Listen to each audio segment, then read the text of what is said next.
سیدہ فاطمہ رضی اللہ تعالی عنہا جو بھی حضور سے کہتی حضور اسے ٹالتے نہیں تھے، اور اہل تصوف نے لکھا ہے آج بھی سیدہ کے وسیلے سے حضور کی بارگاہ میں کچھ عرض کیا جائے تو وہ رد نہیں ہوتا۔ سیدہ طیبہ طاہرہ ظاہرہ عابدہ ساجدہ راکعہ سیدہ فاطمہ الزہرا رضی اللہ تعالی عنہا کا اسوہ مخدرات اسلام کے لیے، ہماری بہنوں بیٹیوں کے لیے مکمل کامل اور اکمل نمونہ ہے۔ تو میں گزارش کروں گا اس بے حیائی کے ماحول میں، جبکہ میڈیا بے لگام ہے، سوشل میڈیا قیامت ڈھا رہا ہے، آنکھوں سے حیا اڑ گئی ہے، سوچوں میں آوارگی آ گئی ہے، لباس سمٹ سمٹ کے بالکل واجبی سا رہ گیا ہے، اور حیا قصہ پارینہ بن گیا ہے۔ یہ اڑتے ہوئے آنچل، لہراتے ہوئے دوپٹے اور جو ہے وہ بکھرے ہوئے بال، یہ حیا کے جنازے سڑکوں کے اوپر گھومتے ہوئے، اور بازاروں میں صنفی آزادی اور جنسی بے رہروی اور جو کچھ ہم دیکھ رہے ہیں، تو آج ہم سیدہ فاطمہ الزہرا کے کردار کو خضر راہ بنائیں۔ جب لبوں پہ قرآن کے نغمے ہو اور آٹا پیسا جا رہا ہو، تو پھر وہ گندم اور وہ آٹا جب بچے کھائیں گے تو پھر حسین ابن علی کے کردار ہی پیدا ہوں گے۔ لیکن تھرکتی تصویریں اور نیم برہنہ شکلیں اور کانوں میں جو ہے وہ میوزک کی آوازیں،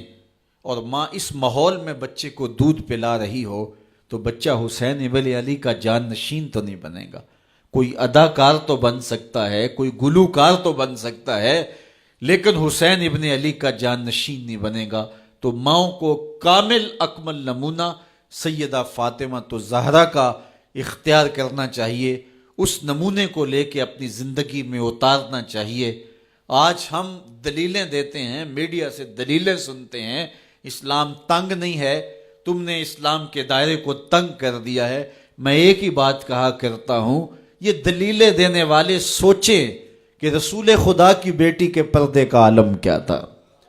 بس ہمارے لیے وہ نمونہ ہے، وہ کامل اور اکمل نمونہ ہے،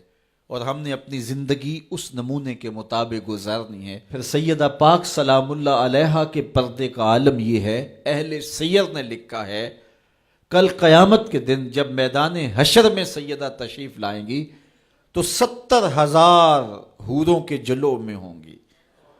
اور جب گزریں گی تو آواز آئے گی، اے حشر کے میدان میں جمع ہونے والے لوگوں، اپنی نظریں نیچی کر لو، محمد کی صاحبزادی گزر رہی ہے۔ تو قیامت کے دن بھی اللہ ان کو یہ اعزاز دے گا، ان کو تکریم دے گا، ان کو عزت نصیب کرے گا۔ تو ان سے ہمیں سیکھنا ہے کہ انہوں نے اپنی ساری زندگی کیسے گزاری۔ آج کی عورت کہتی ہے کہ میں نہیں کر سکتی نماز روزہ اور یہ امور نہیں بجا لا سکتی، بچوں کا بوجھ اتنا ہے، ان کی تربیت اور ان کو کھانا دینا، ان کو دودھ دینا، بار بار جو ہے وہ ان کا لباس تبدیل کرنا، کب وقت ہوتا ہے، میرے کپڑے بھی ناپاک ہو جاتے ہیں، تو کیسے میں ان کو جو ہے بچوں کو کروں اور اس کے بعد عبادات بھی وقت پہ کر سکوں، تو یہ بڑا مشکل ہے۔ وہ حضرت سیدہ کو دیکھیں کہ آپ اپنے کندھوں پہ مشکیزہ بھی اٹھا کے لاتی ہیں، چکی بھی پیستی ہیں، بیٹوں کی تربیت بھی کرتی ہیں، شوہر کی خدمت بھی کرتی ہیں، اور مصلی بچھا کے جب کھڑی ہوتی ہیں تو ساری ساری رات قیام میں، کبھی رکوع میں، کبھی سجدے میں گزر جاتی ہے، اور پھر کہتی ہیں مالک تیری راتیں اتنی چھوٹی ہیں، تیری بندی کا ذوق بندگی ہی پورا نہیں ہوتا، ایک تو رات اتنی لمبی بنا دے جی بھر کے تجھے سجدہ ہی کر سکوں۔ تو انہیں شکوہ رہتا ہے کہ راتیں اتنی چھوٹی ہیں اور میرا ذوق بندگی ہی پورا نہیں ہوتا۔ سارا دن روزے سے گزرتا ہے، رات قیام میں، رکوع اور سجود میں گزرتی ہے، اور بیٹوں کی تربیت کی تو وہ کائنات نے ایسی تربیت کا جوہر نہیں دیکھا ہے جو سیدہ فاطمہ کے گھر میں پلنے والے بچوں میں تربیت کا رنگ نظر آیا، کہ انہوں نے اپنا خون دے دیا لیکن دین کی آن پہ آنچ نہیں آنے دی۔ تو ان کی زندگی ہمارے لیے، ہماری مقدرات اسلام کے لیے، بہنوں بیٹی اور ماؤں کے لیے کامل اکمل نمونہ ہے۔